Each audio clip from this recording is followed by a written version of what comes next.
A kú déédé àsìkò yìí, kókó inú ìwé ìròyìn la mú wá fún yín láti inú àwọn ìwé ìròyìn ilẹ̀ Nàìjíríà. Orúkọ tèmi ni Ọmágbémisọ́lá Ọmọlọ́rọ̀mádẹ. Ẹgbẹ́ òṣèlú All Progressives Congress (APC) ti ní wípé àwọn buwọ́wọ́ lu ààrẹ Bọ́lá Tinubu láti díje du ipò ààrẹ ọdún 2027 kò ní kí àwọn mìíràn má ní àǹfààní àti fi orúkọ sílẹ̀ fún ìdíje. National Organizing Secretary fún ẹgbẹ́ Alhaji Sulaiman Argungu ni ó ṣe àfihàn yìí lónìí níbi ìpàdé pẹ̀lú àwọn akọ̀ròyìn tí ó wáyé ní ìlú Àbújá. Àìpẹ́ yìí ni àhesọ gbòde wípé APC yóò tẹ ìwé ìforúkọsílẹ̀ kan ṣoṣo One Presidential Nominating Form fún ààrẹ tí ó wà lórí oyè. Ààrẹ Bọ́lá Tinubu yọ àwọn yòókù sílẹ̀ láti má rí tíkẹ́ẹ̀tì gbà bí ìgbáradì fún ètò ìdìbò ṣe ń lọ lọ́wọ́.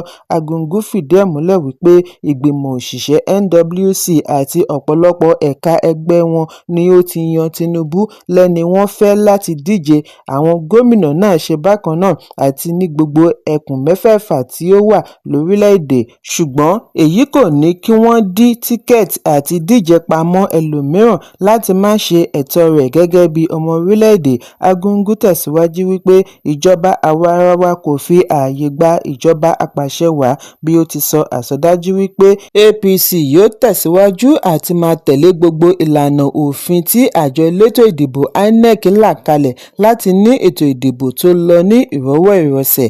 Ẹ̀kúnrẹ́rẹ́ ìròyìn wà nínú ìwé ìròyìn Vanguard tó jáde lónìí.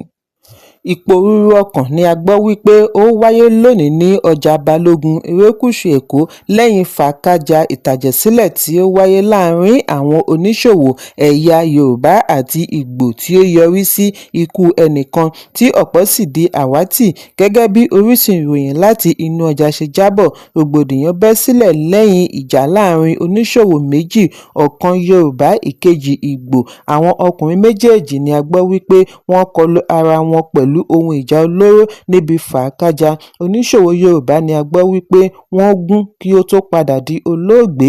Èyí ló yọrí sí ìjà ẹ̀san bí àwọn ọ̀dọ́ Yorùbá ṣe lọ ṣígun wá inú ọjà tí wọ́n bẹ̀rẹ̀ sí lé gbogbo àwọn Ìgbò inú ọjà. Gbogbo àwọn tí wọ́n bá pàdé ni wọ́n ṣe ìkọlù sí.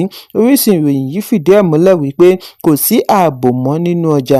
Àwọn Yorùbá ti gbàjọba, olúkúlùkù ń du ẹ̀mí ara rẹ̀. Ìwádìí jẹ́ kó di mímọ̀ wípé ọwọ́ ṣìkún òfin ti ba afurasí tí ó gúnyàn pa, wọ́n sì ti gbé e lọ ẹ̀ka iléeṣẹ́ ọlọ́pàá ní Lion Building fún ìfọ̀rọ̀wánilẹ́nuwò. Gbogbo akitiyan àti kàn sí agbẹnusọ ọlọ́pàá ìpínlẹ̀ Èkó Benjamin Hundeyin fún ìfọ̀rọ̀wánilẹ́nuwò ni ó já sí pàbó. Ẹ̀kúnrẹ́rẹ́ ìròyìn wà nínú ìwé ìròyìn Vanguard tó jáde lónìí. Adarí àjọ Nigerian Railway Corporation (NRC) Káyọ̀dé Ọpẹ́ẹ̀fà ti ní òun gba gbogbo ẹ̀bi tí ó jẹyọ látara ìjàmbá ọkọ̀ ojú irin tí ó wáyé lánàá ní ojúnà Àbújá sí Kaduna ní kété tí ó gbéra kúrò ní Àbújá. Bí ọkọ̀ yìí ṣe yẹ̀bà kúrò lórí ìlà níbi ìfọ̀rọ̀wánilẹ́nuwò orí ẹ̀rọ amóhùnmáwòrán Channels lónìí ni Ọpẹ́ẹ̀fà ti fi dá ọmọ orílẹ̀-èdè lójú wípé ìwádìí lórí ìṣẹ̀lẹ̀ yìí yóò jinlẹ̀, ṣe àfihàn rẹ̀ fún gbogbo aráyé. Ọpẹ́ẹ̀fà ṣàlàyé wípé yàtọ̀ sí títọrọ àforíjì lọ́wọ́ gbogbo ọmọ Nàìjíríà, òun fẹ́ sọ gbangba wípé òun gba gbogbo ẹ̀bi lórí ìṣẹ̀lẹ̀ nítorí kò sí àlàyé kankan lórí ààbò. MD ní ìfarapa tí èrò ọkọ̀ mẹ́rin ní nínú ìjàmbá yìí pọ̀ bí ó tilẹ̀ jẹ́ wípé ẹ̀mí kankan ò ṣòfò. Àwọn dúpẹ́ lọ́wọ́ Ọlọ́run nítorí irúfẹ́ ìjàmbá báyìí a máa sọ ọ̀pọ̀lọpọ̀ ẹ̀mí nù. Nígbà tí wọ́n béèrè bóyá ó ṣeé ṣe kí ó jẹ́ àwọn adàlúrú ni ó wà nídìí ìṣẹ̀lẹ̀ yìí, Ọpẹ́ẹ̀fà ní òun kò tíì lè fèsì báyìí nítorí ìwádìí tí ń lọ lọ́wọ́, ṣùgbọ́n òun fi dá gbogbo ọmọ orílẹ̀-èdè lójú wípé kò sí ẹni lè ta fẹ́lẹ́fẹ́lẹ́ dé ìdí irin wọn nítorí iléeṣẹ́ ológun ló ń ṣe àmójútó rẹ̀. Ìdí nìyí tí ọkọ̀ òfurufú hẹlikọ́pítà fi dé tó ń rábàbà lójú òfurufú láàrin ìṣẹ́jú mẹ́wàá tí ìṣẹ̀lẹ̀ yìí wáyé. Ẹ̀kúnrẹ́rẹ́ ìròyìn wà nínú ìwé ìròyìn Punch tó jáde lónìí. ọ̀gá ọlọ́pàá yányán IGP káyọ̀dé ẹgbẹ́tókùn ti pe olóṣèlú ọmọyẹlé sowore sílé-ẹjọ́ lórí ẹ̀sùn false publication and forgery lára ẹ̀sùn oníkókó mẹ́ta tí wọ́n pè síwájú ilé-ẹjọ́ gíga ìlú àbújá ní IGP ti fi ẹ̀sùn kan sowore wípé ó ń sọ ọ̀rọ̀ lòdì sí iléeṣẹ́ ọlọ́pàá lórí ẹ̀rọ ayélujára. Òní ni ó yẹ kí sowore fi ojú ba ilé-ẹjọ́ ṣùgbọ́n abánirojọ́ Wisdom Madaki ní gbogbo akitiyan àti fún Sowore ní ìwé ìpẹ̀jọ́ ló já sí pàbó nípasẹ̀ iléeṣẹ́ ìròyìn rẹ̀ Sahara Reporter. Madaki wá pè fún ọjọ́ tuntun mìíràn fún ìgbẹ́jọ́ bí adájọ́ Emeka Nwite ṣe gbà fún un kí ó tó sún ìgbẹ́jọ́ sí ọjọ́ 15 oṣù kẹsàn-án. Ẹ̀kúnrẹ́rẹ́ ìròyìn wà ní ìwé ìròyìn The Nation tó jáde lónìí. Ẹgbẹ́ òṣèlú APC ẹ̀ka ìpínlẹ̀ Ọ̀ṣun ti kan gómìnà Adémọ́lá Adélékè lábùkù lórí bí ó ṣe gbé ìjọba àpapọ̀ re ilé-ẹjọ́ tó ga jùlọ lórí àìsan owó àwọn ìjọba ìbílẹ̀ láti oṣù kejì ọdún 2025.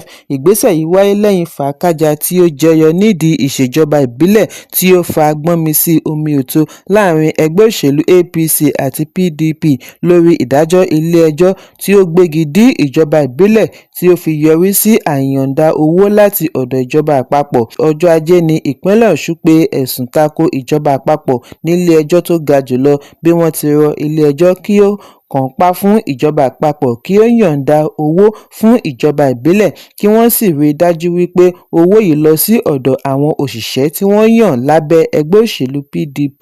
Nígbà tí ó ń fèsì ní adarí ìròyìn fún APC Olóyè Kọ́lá Ọlábísí ṣe àpèjúwe ìgbésẹ̀ ní ìdàrúdàpọ̀ láàrin ìṣèjọba Adeleke bí ó ti ṣe ẹ̀sùn wípé wọ́n kọ̀ àti tẹ̀lé ìlànà òfin, wọ́n tún wá ń dá ìjà òfin tí kò lẹ́tọ̀ọ́ sílẹ̀. Ó ní ọwọ́ tí ìjọba ìpínlẹ̀ Ọ̀ṣun fi mú ọ̀rọ̀ owó ìjọba ìbílẹ̀ yìí ṣe àfihàn wípé kò ní ìmọ̀ àti òye tó láti fi darí ní ìpele kankan abẹ́lẹ̀ǹtẹ̀ ìpínlẹ̀ bíi Ọ̀ṣun.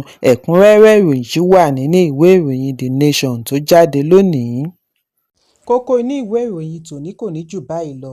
Ẹ pàdé mi lọ́la fún àkọ́tún ìròyìn. Kí a tó lọ, ẹ má ṣaláì fi àkíyèsí yín ránṣẹ́ kí ẹ sì bá wa subscribe sójú náà wa lórí YouTube kí kókó inú ìwé ìròyìn lè máa tẹ̀ yín lọ́wọ́ ní kíákíá.